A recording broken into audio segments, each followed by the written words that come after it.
Chicken pakora করবো বলে এই ব্রেস্ট পিসগুলোকে ধুয়ে জল ঝরাতে দিয়েছিলাম।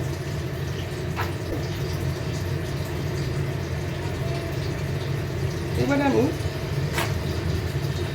ছোট ছোট সবগুলো এরমভাবে টুকরো টুকরো করে নিচ্ছি। তখন চিকেন পকোড়া করার জন্য টুকরো টুকরো করে কেটে নিয়েছি। আর এই দেখো ভেটকি মাছের ফিলেট না সরি টুকরো, এটাও ভেটকি মাছের পকোড়া হবে, গন্ধরাজ পকোড়া। দেখতে থাকো। এর জন্য এই যে এর জেসটা, গন্ধরাজের জেসটা দিয়ে দিচ্ছি মাছের মধ্যে।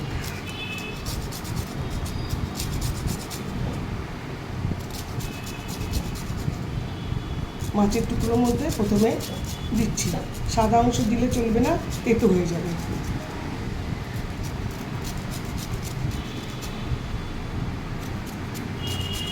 খুব গন্ধ বেরিয়েছে।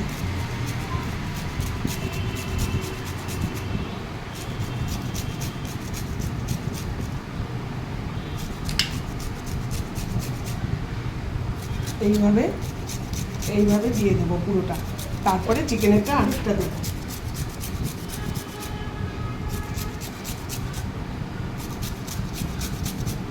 দেখে দেখে ভালো করে দিতে হবে। দেখো কত টেস্ট করেছে। এইভাবে পুরোটা দিয়ে এটা এই ফিশের মধ্যে, ভেটকি ফিশের মধ্যে দিয়ে দিলাম। এইবারে আমি চিকেনটার মধ্যে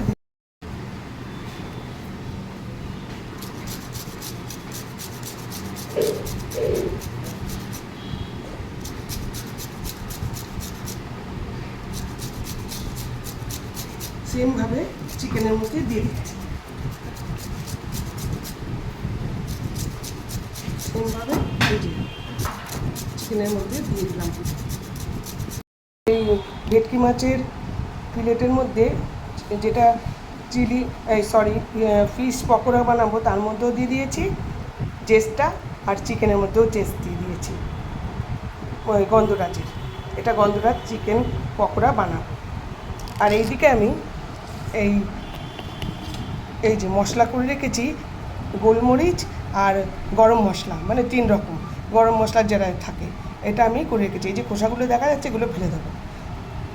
এইগুলো ম্যারিনেটে লাগবে, 2বার লাগবে, একবার ম্যারিনেটের সময়, একবার পরে।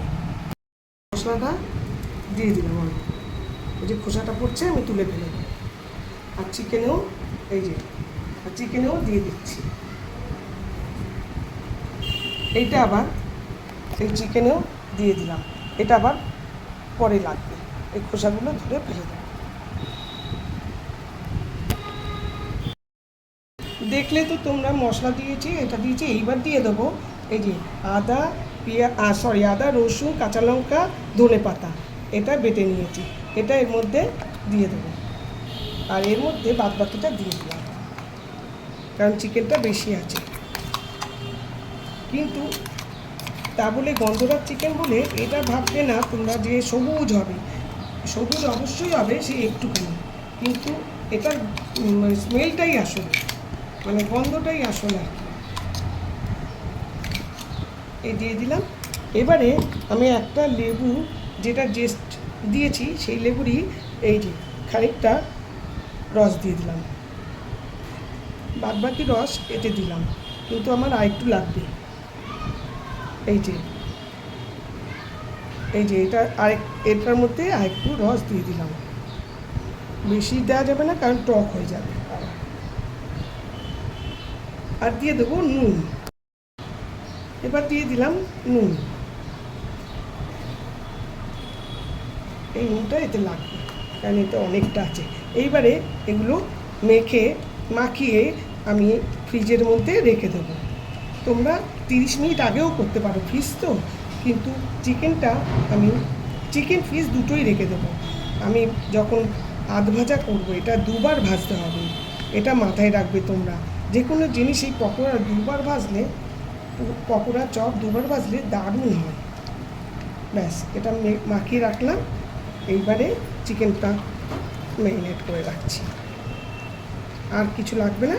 এবার শুধু ভাজার সময় তখন অন্য প্রসেস, তখন দেখাবো আমি। এই যে চিকেনটা যে ম্যারিনেট করে রেখেছিলাম এর মধ্যে একটা ডিম দিয়ে দিলাম।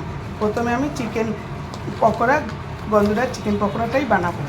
এর মধ্যে আমি কর্নফ্লাওয়ার দিয়ে দিচ্ছি, বেশি না কিন্তু, কনসিস্টেন্সিটা একদম একটু নরম নরমই থাকবে, এইটুকুনি দিলাম। এবার মাখিয়ে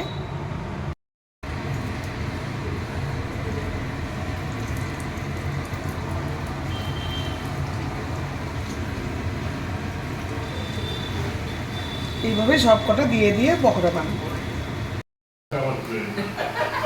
এই দেখো ভেঙে দেখাচ্ছি, দেখো সবুজ কিনতে হবে না, ভেতরে কিন্তু গন্ধরাজ চিকেন মানেই ভেতর সবুজ বা ধনেপাতা দিয়েছি বলে তা কিন্তু না, ওটা সেন্টটা কিন্তু আসল। দেখো কি সুন্দর ভেতরে, ওইদিকে সবুজ সবুজ ভেতরে একটুখানি হয়েছে, কিন্তু আসলে কিন্তু সবুজ হবে না। ফিশ, গন্ধরাজ ফিশ। এইবার ডিম দিয়ে দিয়েছি, এইবার খুব বেশি দেবো না, যাতে নরম থাকে। এটা বেশি দিলে কিন্তু শক্ত হয়ে যাবে, ভালো লাগবে না, নরম থাকার জন্য অল্প দিলাম। চিলি ফিশগুলো ভাজা হচ্ছে, ভাজা এই কটা ভাজা হয়ে গেলেই আমার হয়ে যাবে। কেমন হয়েছে? ভালো হয়েছে? আচ্ছা, তুমি তো সবই ভালো বলো না, সিরিয়াসলি বলো ভালো হয়েছে কি না। এই যে গন্ধরাজ চিকেন পকোড়া, প্রবীর কেমন হয়েছে? কেমন হয়েছে?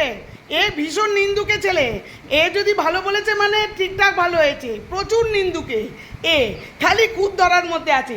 রাজবাবু ভালো হয়েছে? হ্যাঁ, থ্যাংক ইউ থ্যাংক ইউ। বড় এখনো খায়নি, বড় আমার সঙ্গে চলছে।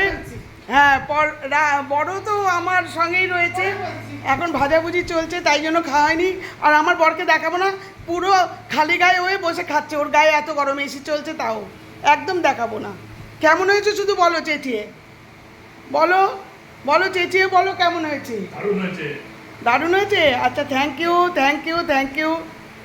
সবাই দেখলে তো সান্ধ্য স্ন্যাক্স, গন্ধরাজ চিকেন পকোড়া আর গন্ধরাজ ফিশ পকোড়া, নিশ্চয়ই তোমাদের ভালো লেগেছে। সবাই ঘরের সবাই রিভিউ দিয়েছে। Thank you for watching. অবশ্যই আরেকটি ব্লগ নিয়ে আসবো খুব তাড়াতাড়ি।